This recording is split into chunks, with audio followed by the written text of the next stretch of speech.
நமஸ்காரம். ஸ்ரீமதே ராமானுஜாய நமஹா. ஸ்ரீமதே நிகமாந்த மகாதேசிகாய நமஹா. ஸ்ரீமத் பாகவதத்தில் 2ஆம் ஸ்கந்தத்திலே 9ஆம் அத்தியாயத்தை நாம் அனுபவிக்க துவங்கினோம். அதில் சொல்லும் பொழுதுதான் ஜீவாத்மானா என்ன, பரமாத்மானா என்ன, இது எல்லாத்தையும் பரீட்சித் மகாராஜாக்கு சுகபிரம்மம் சொல்கிறார். இதையெல்லாம் சொல்லி முடித்து பின்பு 10வது அத்தியாயத்தாலே பாகவதத்தினுடைய 10 விஷயங்கள் அதை இங்கே எடுத்து காண்பிக்கிறார். அத்திர சர்கோ விசர்கஸ்ச ஸ்தானம் போஷணமூர்த்தயः மன்வந்தரேஷானு கதா நிரோதோ முக்திராஷ்ரயः. சர்க்கம், விசர்க்கம், ஸ்தான, போஷண, ஊத்திகி, மன்வந்தரங்கள், ஈஷானு கதைகள், நிரோத, முக்தி, ஆஷ்ரய அப்படின்னு இந்த 10 விஷயங்கள் பாகவதத்தில் சொல்லப்பட்ட முக்கியமான 10 விஷயங்கள். தசமஸ்ய விசுத்தியர்த்தம் நவானாம் இஹ லக்ஷணம் வர்ணயந்தி மகாத்மானஹ ஸ்ருதேனார்த்தேன சாஞ்சசா. உண்மையான ஞானமுடையவர்கள் இந்த புராணத்திலே இருக்கக்கூடிய 10 விஷயங்களில் முதல் 9 விஷயங்கள் அந்த 10வது விஷயத்தை புரிஞ்சுக்கிறதுக்கான ஒரு சப்போர்ட், ஒரு ஆதாரமாக இருக்கு அப்படின்றத புரிஞ்சுப்பா.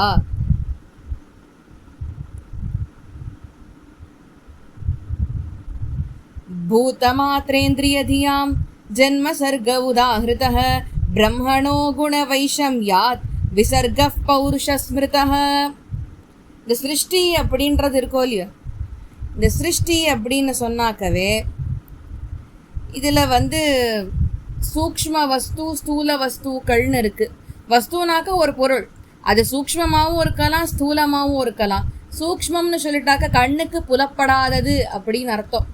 அதற்காக மைக்ரோஸ்கோப், நானோஸ்கோப் அதெல்லாம் வச்சுட்டு பார்க்க முடியும்னு அர்த்தம் இல்லை.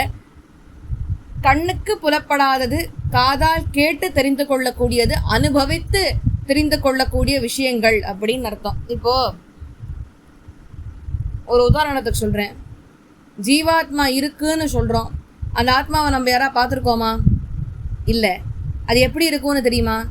தெரியாது. ஆனால் இருக்குது. ஏன்னா அந்த ஆத்மாவை தியானித்து உணர்ந்தவர்கள்லாம் இருக்கா. சரி, இது என்னது? சூக்ஷ்ம வஸ்து, கண்ணுக்கு தெரியாது. இப்போ உலகத்தில் நிறைய கிருமிகள்லாம் இருக்குது. எல்லாத்தையுமே ஒன்றும் மைக்ரோஸ்கோப், நானோஸ்கோப்குள்ளே அடக்கிட முடியாது. இப்போ ஒரு குளம் ஒன்று இருக்குது.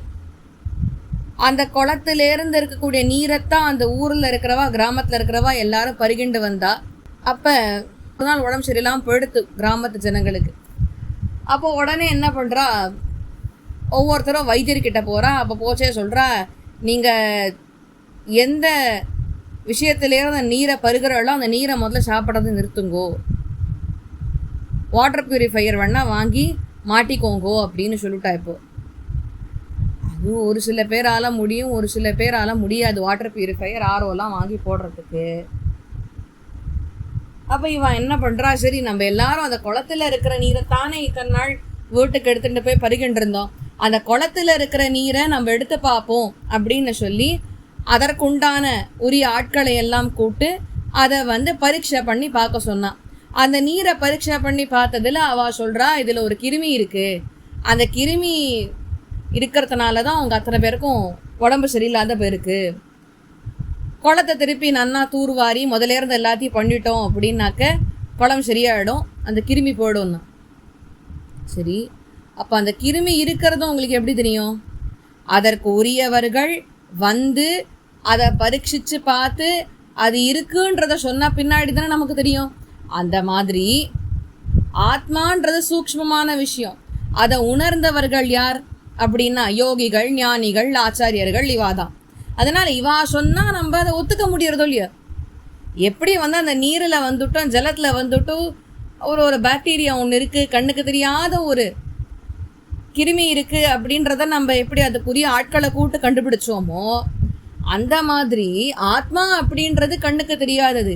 அதை தெரிஞ்சுக்கிறதுக்கு நமக்கு ஆச்சாரியர்கள், ஞானிகள், யோகிகள், ரிஷிகள் இவாளுடைய உபதேசங்கள்லாம் நமக்கு தேவைப்படுறது. இவாளுடைய அந்த அட்வைஸ், அவளுடைய அந்த இன்ஸ்ட்ரக்ஷன்ஸ், அவளோட கைடன்ஸ் அதில் வந்து நமக்கு தேவைப்படுறது. இதெல்லாம் சூக்ஷ்ம விஷயங்கள். ஸ்தூல விஷயங்கள்னு இருக்கு.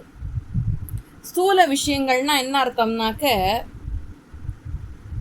கண்ணுக்கு தெரியக்கூடிய விஷயம். இப்போ கண்ணுக்கு முன்னாடி ஒரு டேபிள் இருக்குது, லேப்டாப் இருக்குது, மேக்புக் ஏர் பிசி ஒன்று இருக்குது, ஃப்ரிட்ஜ் இருக்குது, வாஷிங் மிஷின் இருக்குது. இதெல்லாம் கண்ணுக்கு தெரியக்கூடிய விஷயங்கள் தானே. இது ஒன்றும் கண்ணுக்கு புலப்படாத விஷயங்கள் அல்லவே.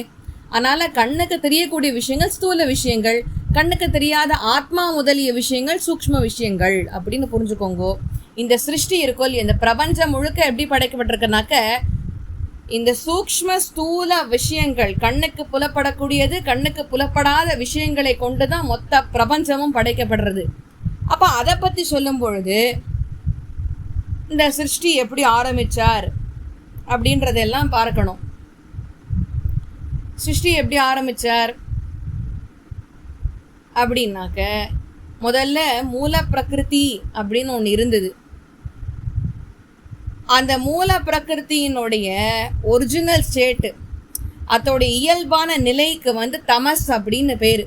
அந்த தமஸை தான் பெருமாள் வந்து கொஞ்சம் விரிச்சு மூல பிரகிருதி அப்படின்னு மாத்துறார். அந்த மூல பிரகிருத்தியா இன்னும் கொஞ்சம் விரிக்கிறார், மகத்தா மாறுறது. மகத்துனா பிரம்மாண்டம் அப்படின்னு புரிஞ்சுக்கோங்க, புரிஞ்சுக்கிறதுக்கோசரம் சொல்கிறேன். மகத்துனா ரொம்ப பெரியது அப்படின்னு அர்த்தம். மகத்தா மாத்துறார்.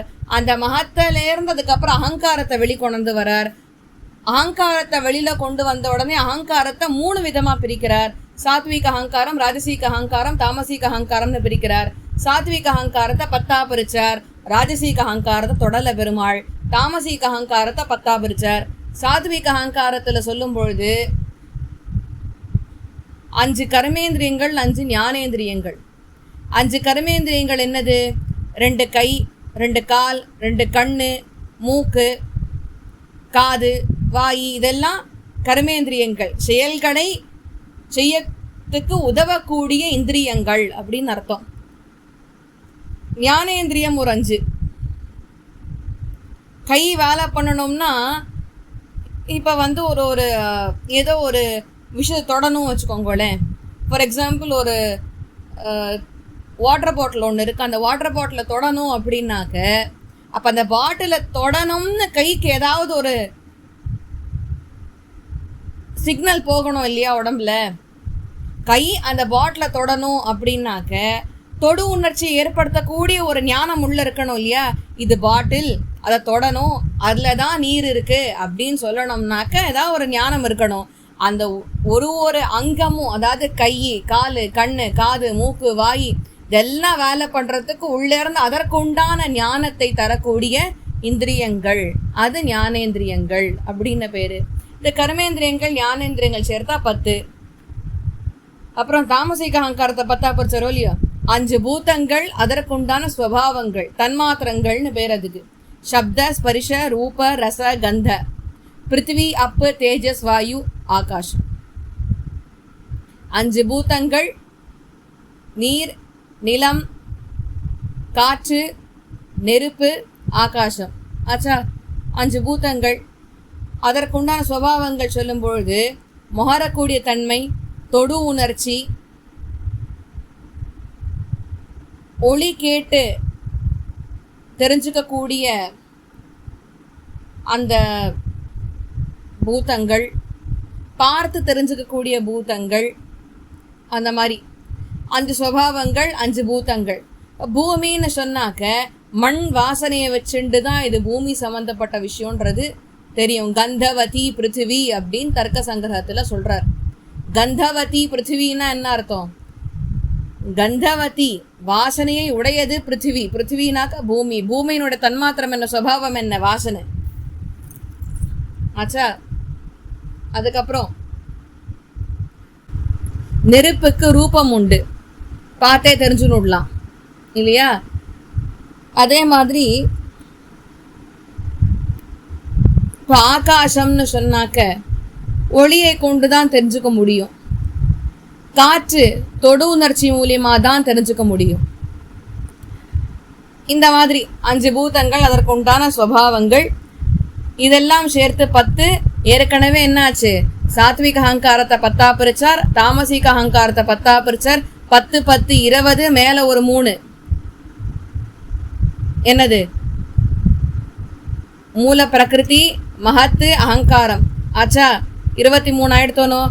இப்போ இந்த இந்திரியங்கள்லாம் இருக்கும் இல்லையோ, இந்த இந்திரியங்களுக்கு 10 இந்திரியங்கள் இல்லையோ, இந்த 10 இந்திரியங்கள் இதற்கு தலைவன் யாராவது இருக்கணுமோ இல்லையோ, கண்ட்ரோல் பண்ணுறதுக்கு, சூப்பர்வைஸ் பண்ணுறதுக்கு.